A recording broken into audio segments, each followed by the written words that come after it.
ಬೊಮ್ಮೇನಹಳ್ಳಿಯಲ್ಲಿ ಶ್ರೀ ಕ್ಷೇತ್ರ ಧರ್ಮಸ್ಥಳ ಸಂಸ್ಥೆಯಿಂದ ಸಾಮೂಹಿಕ ವರಮಹಾಲಕ್ಷ್ಮಿ ಪೂಜೆ. ಮಹಿಳೆಯರ ಸಬಲೀಕರಣಕ್ಕೆ ಧರ್ಮಸ್ಥಳ ಸಂಸ್ಥೆಯು ಕೊಡುಗೆ ಅಪಾರ. ಮಾಜಿ ಶಾಸಕ ಬಿ ಪ್ರಕಾಶ್ ಅಭಿಮತ. ನಾಡಿನ ಗ್ರಾಮೀಣ ಪ್ರದೇಶದ ಮಹಿಳೆಯರು ಆರ್ಥಿಕ ಸಬಲೀಕರಣಕ್ಕೆ ಶ್ರೀ ಕ್ಷೇತ್ರ ಧರ್ಮಸ್ಥಳದ ಧರ್ಮಾಧಿಕಾರಿ ಡಾ ವೀರೇಂದ್ರ ಹೆಗ್ಡೆ ಅವರ ಕೊಡುಗೆ ಅಪಾರವಾಗಿದೆ ಎಂದು ಮಾಜಿ ಶಾಸಕ ಬಿ ಪ್ರಕಾಶ್ ತಿಳಿಸಿದರು. ಅವರು ತಾಲೂಕಿನ ಕಸ್ಬಾ ಹೋಬಳಿ ಬೊಮ್ಮೇನಹಳ್ಳಿ ಗ್ರಾಮದ ಶ್ರೀ ಮಾಸ್ತಮ್ಮ, ಶ್ರೀ ಹುಚ್ಚಮ್ಮ ಮತ್ತು ಶ್ರೀ ಲಕ್ಕಮ್ಮ ದೇವಿ ದೇವಸ್ಥಾನದಲ್ಲಿ ಶ್ರೀ ಕ್ಷೇತ್ರ ಧರ್ಮಸ್ಥಳ ಗ್ರಾಮಾಭಿವೃದ್ಧಿ ಯೋಜನೆ ಬಿಸಿ ಟ್ರಸ್ಟ್ ಕಿಕ್ಕೇರಿ ತಾಲೂಕು ಹರಿಹರಪುರ ವಲಯದ ವತಿಯಿಂದ ವರಮಹಾಲಕ್ಷ್ಮಿ ಪೂಜೆಯಲ್ಲಿ ಪಾಲ್ಗೊಂಡು ಮಾತನಾಡಿದರು. ದೇಶದಲ್ಲಿ ಪ್ರಥಮವಾಗಿ ಬ್ಯಾಂಕ್ಗಳ ಮೂಲಕ ಸಾಲ ಪಡೆದು ಅತಿ ಕಡಿಮೆ ಬಡ್ಡಿ ದರದಲ್ಲಿ ಮಹಿಳೆಯರಿಗೆ ಸ್ವಸಹಾಯ ಸಂಘಗಳ ಮೂಲಕ ಸಾಲ ಸೌಲಭ್ಯಗಳನ್ನು ನೀಡುತ್ತಿರುವ ಏಕೈಕ ಸಂಸ್ಥೆ ಶ್ರೀ ಕ್ಷೇತ್ರ ಧರ್ಮಸ್ಥಳ ಗ್ರಾಮಾಭಿವೃದ್ಧಿ ಯೋಜನೆಯಾಗಿದೆ. ಜೊತೆಗೆ ಮಹಿಳೆಯರು ಬದುಕನ್ನು ಕಟ್ಟಿಕೊಳ್ಳುವುದಕ್ಕೆ, ಸ್ವಯಂ ಉದ್ಯೋಗ ಮಾಡುವುದಕ್ಕೆ, ಹೈನುಗಾರಿಕೆ ಮಾಡಲು, ಕೃಷಿಗೆ ಸಂಬಂಧಿಸಿದಂತೆ ಇನ್ನೂ ಹಲವಾರು ಯೋಜನೆಗಳನ್ನು ನೀಡುತ್ತಾ ಬಂದಿದೆ ಎಂದು ಹೇಳಿದರು.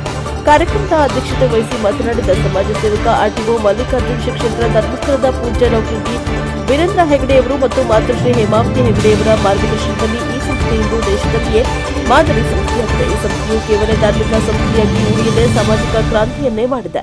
ರಾಜ್ಯದ ಲಕ್ಷಾಂತರ ಬಡ ಕುಟುಂಬಗಳಿಗೆ ಇದುವರೆಗೂ ಸುಮಾರು ಸಾವಿರಾರು ಕೋಟಿ ರೂಪಾಯಿಗಳಿಗೂ ಅಧಿಕ ಸಾಲವನ್ನು ಸ್ವಸಹಾಯ ಸಂಘಗಳ ಮೂಲಕ ನೀಡಿ ಮಹಿಳೆಯರನ್ನ ಸ್ವಾವಲಂಬಿಗಳನ್ನಾಗಿ ಮಾಡಿದ. ಮಹಿಳೆಯರು ಕಡಿಮೆ ಬಡ್ಡಿ ದರದಲ್ಲಿ ಸಾಲ ಪಡೆದು ಹೈನುಗಾರಿಕೆ, ಸಣ್ಣ ವ್ಯಾಪಾರ, ಕೃಷಿ ಚಟುವಟಿಕೆ ಮಾಡಿ ತಮ್ಮ ಕುಟುಂಬವನ್ನು ಆರ್ಥಿಕವಾಗಿ ಮೇಲೆತ್ತುತ್ತಿದ್ದಾರಲ್ಲದೆ ಪ್ರಗತಿ ನಿಧಿ, ಕೃಷಿ ನಿಧಿ, ವಸತಿ ಯೋಜನೆ, ವಿದ್ಯಾರ್ಥಿ ವೇತನ, ಸ್ವಾಸ್ಥ್ಯ ಸಂಕಲ್ಪ, ಜನಜಾಗೃತಿ, ವ್ಯಸನ ಮುಕ್ತ ಶಿಬಿರ, ಹಸಿರು ಕ್ರಾಂತಿ, ಆರೋಗ್ಯ ಶಿಬಿರ ಸೇರಿದಂತೆ ಹಲವು ಜನಪರ ಯೋಜನೆಗಳನ್ನು ಧರ್ಮಸ್ಥಳ ಸಂಸ್ಥೆ ಜಾರಿಗೆ ತಂದಿದೆ. ಇದು ಕೇವಲ ಸಾಲ ಕೊಡುವ ಸಂಸ್ಥೆಯಲ್ಲ, ಮಾನವರಾದ ನಮಗೆ ಸಂಸ್ಕಾರ ಕೊಡುವ ಸಂಸ್ಥೆಯಾಗಿದೆ ಎಂದು ಮಲ್ಲಿಕಾರ್ಜುನ ಬಣ್ಣಿಸಿದರು.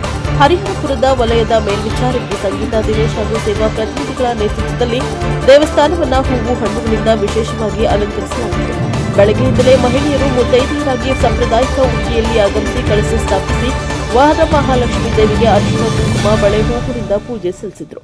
ಕಾರ್ಯಕ್ರಮದಲ್ಲಿ ಶ್ರೀ ಕ್ಷೇತ್ರ ಧರ್ಮಸ್ಥಳ ಗ್ರಾಮಾಭಿವೃದ್ಧಿ ಯೋಜನೆಯ ಚನ್ನರಾಯಪಟ್ಟಣ ಜಿಲ್ಲಾ ನಿರ್ದೇಶಕ ಲೀಲಾವತಿ, ಕಿಕ್ಕೇರಿ ತಾಲೂಕು ಯೋಜನಾಧಿಕಾರಿ ಶ್ರೀನಿವಾಸಗೌಡ, ಸಂಸ್ಕೃತಿ ಸಂಘಟಕ ಪುನೀತ್, ಬೊಮ್ಮನಹಳ್ಳಿ ಗ್ರಾಮ ಪಂಚಾಯಿತಿ ಮಾಜಿ ಸದಸ್ಯ ಲತಾ, ಹಿರಿಯ ಪತ್ರಕರ್ತ ಕೆಆರ್ ನೀಲಕಂಠ, ಜನಜಾಗೃತಿ ಸಮಿತಿಯ ಜಿಲ್ಲಾ ನಿರ್ದೇಶಕ ಡಿಸಿ ಕುಮಾರ್, ಹರಿಹರಪುರ ವಲಯದ ಮೇಲ್ವಿಚಾರಕಿ ಸಂಗೀತಾ ದಿನೇಶ್, ಸೇವಾ ಪ್ರತಿನಿಧಿಗಳಾದ ಮಂಜುಳಾ, ಶ್ರುತಿ, ಪೂರ್ಣಿಮಾ, ಗೀತಾ, ಸಂತತೆ ಸಂಘದ ಸದಸ್ಯರು ಹಾಗೂ ನೂರಾರು ಮಹಿಳೆಯರು ಉಪಸ್ಥಿತರಿದ್ದರು. ವಿರೋಧ ಡಾ ಕೆಆರ್ ನೀಲಕಂಠ, ಎಲ್ಕೆ ಕೃಷ್ಣರಾಜಪೇಟೆ.